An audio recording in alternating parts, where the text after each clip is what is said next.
We provide you the platform to turn your dreams into reality. Give wings to your aspirations with KR Mangalam University. Rahul Gandhi ने क्या आरोप लगाए हैं और उस पर बीजेपी ने क्या पलटवार किया है, एक रिपोर्ट दिखाते हैं।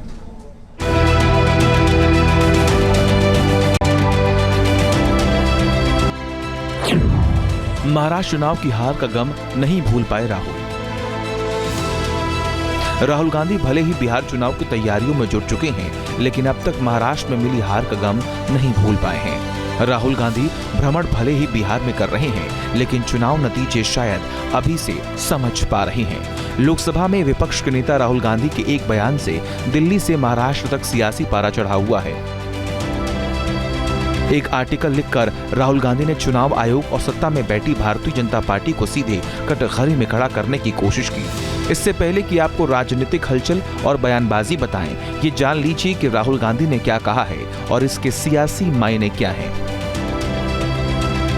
राहुल गांधी ने 5 स्टेप में मैच फिक्सिंग या कहें कि वोट और चुनाव फिक्सिंग के आरोप लगाए और इन आरोपों में राहुल गांधी ने महाराष्ट्र चुनाव में कांग्रेस और सहयोगियों को मिली हार का ठीकरा बीजेपी और उसके सहयोगियों पर फोड़ने की कोशिश की। बिहार चुनाव तो अभी बहुत दूर है, लेकिन राहुल गांधी ने ये तक कह दिया कि बिहार चुनाव में भी बीजेपी मैच फिक्सिंग करेगी। राहुल गांधी ने आरोप लगाया कि पहले चरण में बीजेपी ने चुनाव आयोग के मन मुताबिक नियुक्तियां की, फिर दूसरे चरण में वोटर लिस्ट में फर्जी नाम जोड़े गए, तीसरे चरण में वोटिंग के आंकड़े को बढ़ा चढ़ाकर दिखाया गया, चौथे चरण में हारने वाली सीटों पर फर्जी पोलिंग कराई गई, पांचवें और आखिरी चरण में सबूतों को छुपाया गया। राहुल गांधी के इस बयान के समर्थन में पूरी कांग्रेस मैदान में आ डटी है। महाराष्ट्र में 5 साल में 31 लाख नए वोट जुड़े थे और इस लोकसभा और विधानसभा के बीच जो 5 महीने थे उसमें 41 लाख नए जुड़ गए। ये कैसे हुआ? हमारा सवाल ये है कि आपका प्रोविजनल वोटर टर्नआउट 5 बजे शाम को आप बताते हैं 58% और फाइनल टर्नआउट आप बताते हैं 8% ऊपर बढ़ा के 66% बताते हैं। राहुल गांधी के संगीन आरोपों के बाद बीजेपी और उसके सहयोगी दलों ने कांग्रेस को आड़े हाथों लिया। बीजेपी ने तो यहाँ तक कह दिया कि राहुल गांधी खुद से ही झूठ बोल रहे हैं। मैं हमेशा ये कहता हूँ कि जब तक राहुल गांधी ज़मीन पर नहीं उतरेंगे, तथ्यों को जब तक वो नहीं समझेंगे और जब तक अपने आप से झूठ बोलेंगे, अपने आप को झूठा आश्वासन और झूठा दिलासा देंगे, तब तक उनकी पार्टी कभी जीत नहीं सकती। रोटी कपड़ा मकान देने का काम हमारी एनडीए सरकार आदरणीय प्रधानमंत्री मोदी जी के नेतृत्व वाली सरकार दे रही, इसलिए इनको हजम नहीं हो रहा है और इसलिए उठपटांग बातें करते हैं।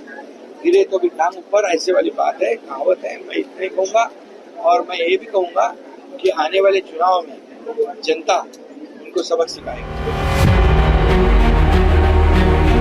सत्ता पक्ष और विपक्ष के बीच शुरू हुई बयानबाजी के बीच एक पक्ष चुनाव आयोग का भी आया। चुनाव आयोग ने राहुल गांधी के बयानों को सिरे से खारिज कर दिया।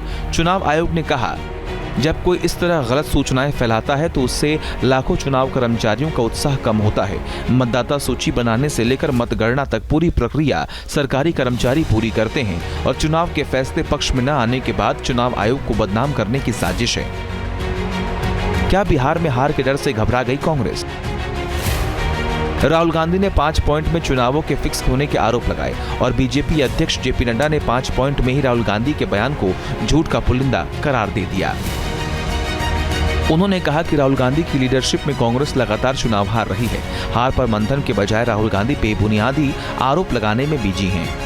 वो तथ्य और आंकड़ों को नजरअंदाज कर रहे हैं, बिना किसी सबूत के संस्थाओं पर आरोप लगा रहे हैं। तथ्यों के बजाय उम्मीदों के भरोसे सुर्खियों में बने रहना चाहते हैं।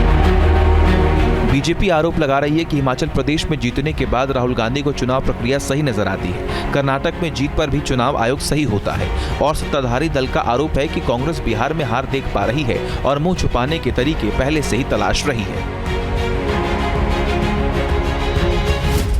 Team news nation. जहां भक्ति है हर शब्द में, कथाओं में छुपे हैं दिव्य रहस्य और ज्योतिष देता है जीवन को दिशा। धर्म से जुड़ी हर बातों को जानने के लिए हमारे चैनल स्तुति को सब्सक्राइब करें। चैनल पर जाने के लिए इस लिंक पर क्लिक करें।